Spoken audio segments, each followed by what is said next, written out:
अयोध्या मसले पर आज सुप्रीम कोर्ट में सुनवाई शुरू हो रही है। कोर्ट आज केस की रूपरेखा तय करेगा, साथ ही नियमित सुनवाई की तारीख भी तय हो सकती है। दोपहर 2 बजे 3 जजेस की बेंच इस केस की सुनवाई शुरू करेगी। बेंच की अध्यक्षता चीफ जस्टिस दीपक मिश्रा करेंगे। सभी पक्षों की कागजी कार्रवाई पूरी की जा चुकी है। दस्तावेजों के अनुवाद का काम भी पूरा किया जा चुका है। 5 दिसंबर को कोर्ट ने कहा था अब सुनवाई नहीं टाली जाएगी। पहले की सुनवाई के दौरान मुस्लिम पक्षकार के वकील कपिल सिब्बल ने 2019 आम चुनावों के बाद कहकर सुनवाई टालने की मांग की थी। हालांकि कोर्ट ने इससे इनकार कर दिया था। तो ये बहुत बड़ा विवाद जो कई दशकों से चलता जा रहा है, उसकी सुप्रीम सुनवाई आज शुरू हो जाएगी। दीपक मिश्रा की अध्यक्षता में ये सुनवाई शुरू होगी। हमारे साथ मेरे 2 सहयोगी आशीष सिन्हा और जुड़ गए हैं सुप्रीम कोर्ट से, और अरविंद चतुर्वेदी लखनऊ अयोध्या से जुड़ गए हैं। तो बहुत बड़ा ये मामला है और कई दशकों से ये जो विवाद है चलता जा रहा है। ये तय नहीं हो पा रहा है कि झगड़े की जगह पर किसकी इबादत हो, और अब ये पूरा मामला सुप्रीम कोर्ट ने है। हाई कोर्ट ने हालांकि फैसला दिया था कि तीनों पक्षों के बीच में जो 3.25 एकड़ की जमीन है उसको बांट दिया जाए। जहां पर रामलला की मूर्ति है वहां पर मंदिर बना दिया जाए। तीनों में बांट दिया गया था, लेकिन उस पर भारी विरोध हो गया था और उस पर सुप्रीम कोर्ट ने रोक लगा दी थी उस फैसले पर, और अब ये सुनवाई शुरू होगी। तो इस पूरे मामले पर हमारे साथ विजय शंकर तिवारी जी वीएचपी के नेता जुड़ेंगे। मुफ्ती मंजूर जियाई हाजी अली दरगाह के ट्रस्टी हैं, वो भी हमसे जुड़ेंगे। सुप्रीम कोर्ट में मेरे सहयोगी आशीष हैं। आशीष, कई दशक हो गए ये विवाद चलते हुए, झगड़े की जगह पर किसकी इबादत होगी ये फैसला नहीं हो पा रहा है। आज सुप्रीम कोर्ट में सुनवाई है। हमें शॉर्ट में बता दीजिए कि आज कोर्ट में क्या क्या होगा। देखिए, पिछली सुनवाई में सुप्रीम कोर्ट ने साफ कह दिया था कि ये मामला अनंत काल तक नहीं चल सकता। अब समय आ गया है कि इस मामले में अंतिम बहस शुरू की जाए। 5 दिसंबर को जो सुनवाई शुरू हुई थी उसमें कोर्ट ने साफ कह दिया था कि जितने भी एओआर हैं इस मामले में, जो पक्षकारों के वकील हैं, वो आपस में मीटिंग करें और जो इस मामले में संबंधित दस्तावेजों का आदान प्रदान है और जो ट्रांसलेशन का काम है उनको पूरा करें। हमारे साथ विष्णु शंकर जैन हैं जो हिंदू महासभा से हैं। पिछली बार सुप्रीम कोर्ट ने क्लियर कट कहा था कि हम सुनवाई को नहीं टालेंगे। आज की तारीख तय की थी और ये कहा था कि आप लोग एक मीटिंग करिए सभी संबंधित पक्षकार। ये मीटिंग कब हुई और उसमें नतीजा क्या निकला है विष्णु? देखिए, रजिस्ट्रार जनरल के सामने 2 मीटिंग्स हुई हैं, एक 22 जनवरी को और दूसरी 1 फरवरी को, और इन दोनों मीटिंग्स में सारी पार्टीज के पक्षकार और जो एडवोकेट ऑन रिकॉर्ड है वो मौजूद थे। और जो भी इजाज मकबूल साहब जो सुन्नी सेंट्रल वक्फ बोर्ड के वकील हैं, उनके जो भी ऑब्जेक्शंस थे कि ट्रांसलेशंस नहीं फाइल्ड हैं, प्लीडिंग्स नहीं फाइल्ड हैं, डॉक्यूमेंट्स नहीं फाइल्ड हैं, वो सारी चीजें हम लोगों ने क्योर की हैं, उनको सारी कॉपीज मुहैया कराई हैं और प्लीडिंग्स कंप्लीट है और ये केस अब हियरिंग के लिए रेडी है। केस हियरिंग के लिए रेडी है, लेकिन सुन्नी वक्फ बोर्ड अभी भी कह रहा है कि हमें वो सारे डॉक्यूमेंट मुहैया नहीं कराए जिनका अनुवाद होना है, खासकर रामचरितमानस। हालांकि आपका कहना है कि आप केवल एक पार्ट पर रिलाई करते हैं जिसमें कहा गया है कि प्रकट भय गोपाला, ठीक है, लेकिन सुन्नी वक्फ बोर्ड का कहना है कि हमें इसमें पूरी रामचरितमानस की कॉपी जो है उसको ट्रांसलेशन इंग्लिश में चाहिए। देखिए, बहुत ही दुर्भाग्यपूर्ण है और मैं इसके आगे ज्यादा टिप्पणी नहीं करना चाहता कि वो ये चीजें क्यों कर रहे हैं, क्योंकि जब केस फाइनल हियरिंग पे है और ये डॉक्यूमेंट हमारा है, आज पब्लिक जानती है, हर आदमी जानता है कि जो सुन्नी सेंट्रल वक्फ बोर्ड को ये केस स्टार्ट करना है, और जब वो केस स्टार्ट करेंगे तो उनको अपना केस अपने दम पे खड़ा करना है और अपने दम पे कोर्ट के सामने बहस करनी है। रामचरितमानस पे वो रिलाई नहीं कर रहे हैं, तो रामचरितमानस पे जब हम रिलाई कर रहे हैं और जिस श्लोक पे रिलाई कर रहे हैं, सारे एवार्स ने कहा कि हम उसका ट्रांसलेशन करके आपको उसकी कॉपी देंगे, उसके लिए भी वो एग्रीबल नहीं है। तो इसको मैं डिले टैक्टिक्स कह सकता हूं और दुर्भाग्यपूर्ण कह सकता हूं। देखिए, चूंकि सुन्नी वक्फ बोर्ड ने सुप्रीम कोर्ट में सबसे पहले याचिका दाखिल की थी, लिहाजा सुन्नी वक्फ बोर्ड को बोलने का मौका सबसे पहले मिलेगा।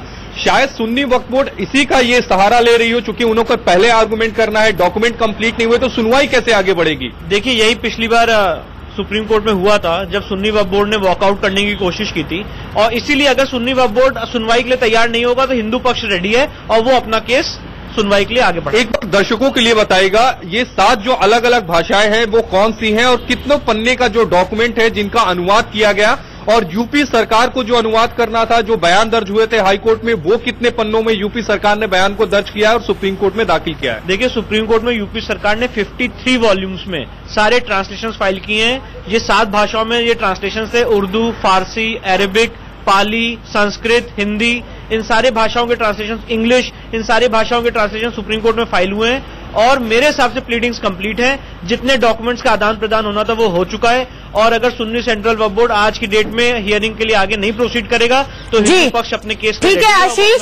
आशीष आप बने रहिए हमारे साथ, हम फिर लौटेंगे इस मुद्दे पर। अरविंद के रुख करना चाहूंगी, वो अयोध्या में मौजूद है।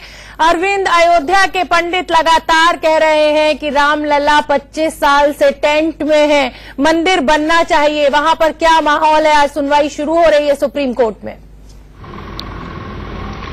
देखिए शोभना, इसमें कोई शक नहीं है कि लोग ये कह रहे हैं कि रामलला जो है टेंट में विराजमान है, लेकिन जो जनता है, हमारे पीछे आप काफी लोगों को देख रही होंगी, जो जनता है उनको लगता है कि ये विवाद है और इस मामले में कोर्ट जो सुनवाई करेगी, कोर्ट जो फैसला करेगा वही मान्य हो और वही सबके लिए बेहतर होगा।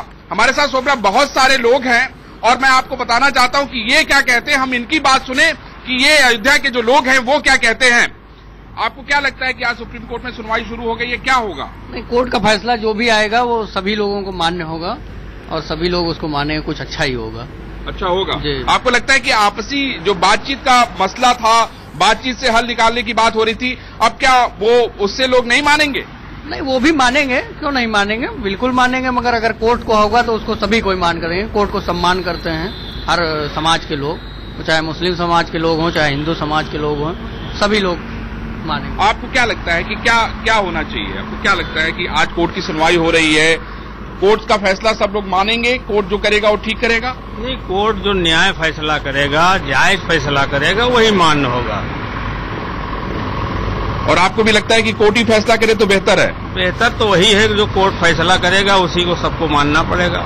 आप कुछ कहेंगे? अयोध्या का फैसला आज से शुरू हो रहा है। शोभना, मैं एक बात ये बताना चाहता हूँ कि अयोध्या की जो जनता है उनको ये लगता है कि कोर्ट अगर फैसला करे वो सबको मान्य होगा, उसमें कोई मीन मेक नहीं निकालेगा। पूरा देश चाहता है कि कोर्ट का जो भी फैसला होगा वही मान्य होगा। ये तो राजनीतिक दल है जो इस पर राजनीति कर रहे हैं। हमारे साथ विजय शंकर तिवारी, वीएचपी के नेता, जुड़े हुए हैं। विजय जी, बहुत बहुत स्वागत आपका।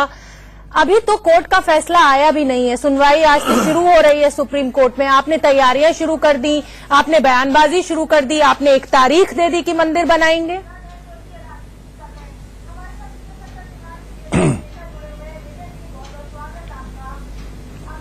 देखो, ऐसा है कि तैयारियां तो हम आज से नहीं, जब से ये मंदिर का अभियान शुरू हुआ तब से हम कर रहे हैं।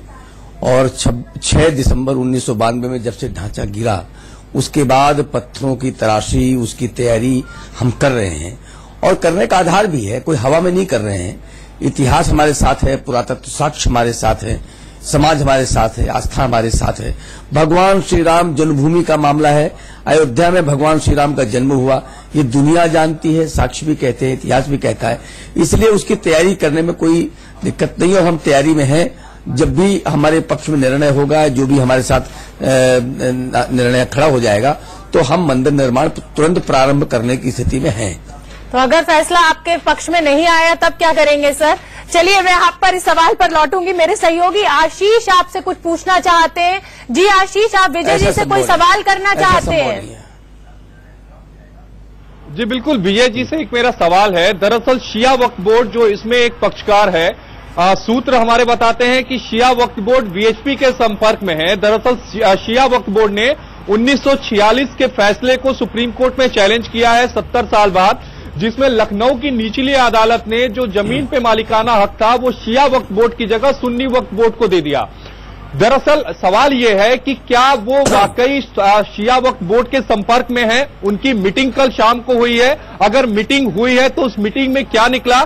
क्योंकि शिया वक्फ बोर्ड ये चाह रहा है कि जो मुख्य मामला है उस पर सुनवाई से पहले जो उनकी याचिका फाइल हुई है 70 साल के बाद, पहले उस पर सुनवाई की जाए। जमीन पे मालिकाना हक शिया वक्फ बोर्ड विजय जी जवाब दीजिए, अगर क्या ऐसा आप होता है, विजय जी जवाब दीजिए, क्या आप शिया वक्फ बोर्ड के संपर्क में हैं? नहीं,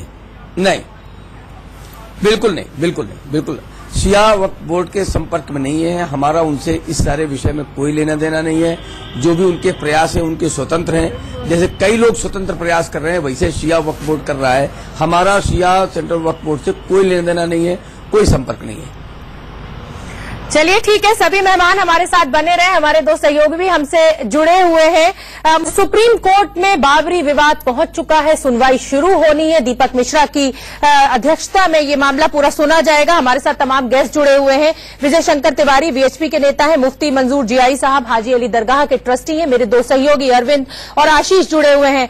मुफ्ती साहब, ब्रेक पर जाने से पहले हम विजय जी को सुन रहे थे और वो कह रहे थे कि तैयारियां तो करना बनता ही है। आप ये बताइए कि आप कोर्ट से क्या उम्मीदें लगाए हुए हैं?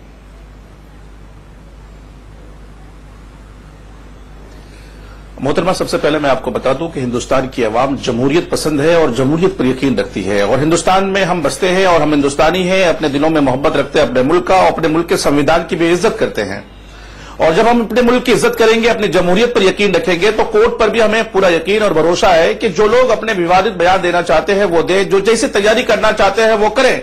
हमारी तैयारी, हमारी सोच, हमारी फिक्र अपने सुप्रीम कोर्ट पर है। सुप्रीम कोर्ट जो भी फैसला देगा, हिंदुस्तान का मुसलमान उसे एक्सेप्ट करने के लिए तैयार है, क्योंकि हमारा नजरिया यह है कि जमहूरियत में हर एक को बोलने की आजादी है। ये तिवारी जी को भी आजादी है और मुझे भी आजादी है और हमारी फिक्र, हमारी सोच जो है सुप्रीम कोर्ट की तरफ लगी हुई है। हिंदुस्तान की मुसलमान की सोच और फिक्र सुप्रीम कोर्ट की तरफ इसलिए है कि वो सुप्रीमो है और हम सबको वो मानने होगा जो सुप्रीम कोर्ट का ऑर्डर आएगा। मोहतरमा, ठीक कह रहे हैं मुफ्ती साहब आप, हमें संविधान की इज्जत करनी है। जो भी सुप्रीम कोर्ट का फैसला आएगा वो सभी को मानने होगा। लेकिन हाईकोर्ट ने ये फैसला दिया था कि 3 हिस्सों में जमीन बराबर बराबर तीनों पक्षों में बांट दी जाए और शिया वक्फ बोर्ड जो है उसका कहना है कि वो कहीं जो विवाद का स्थान है वहां से अलग मस्जिद बनाने के लिए तैयार हैं। तो क्या आप तैयार हैं?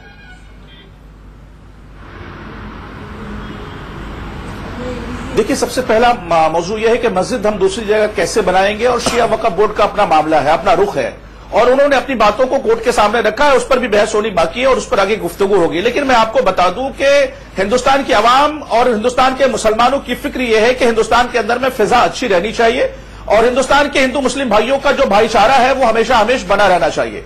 अब सबसे पहले मुद्दा यह है कि मस्जिद बनेगी या मंदिर बनेगी, तो इस पर जाने से पहले हमें इस बात का इंतजार करना चाहिए कि सुप्रीम कोर्ट का ऑर्डर क्या आता है और हमारी निगाहें उसी पर बनी रहेंगी। चलिए ठीक है, सभी हमारे साथ बने रहिए और इस मामले पर हमारी नजर लगातार बनी हुई है।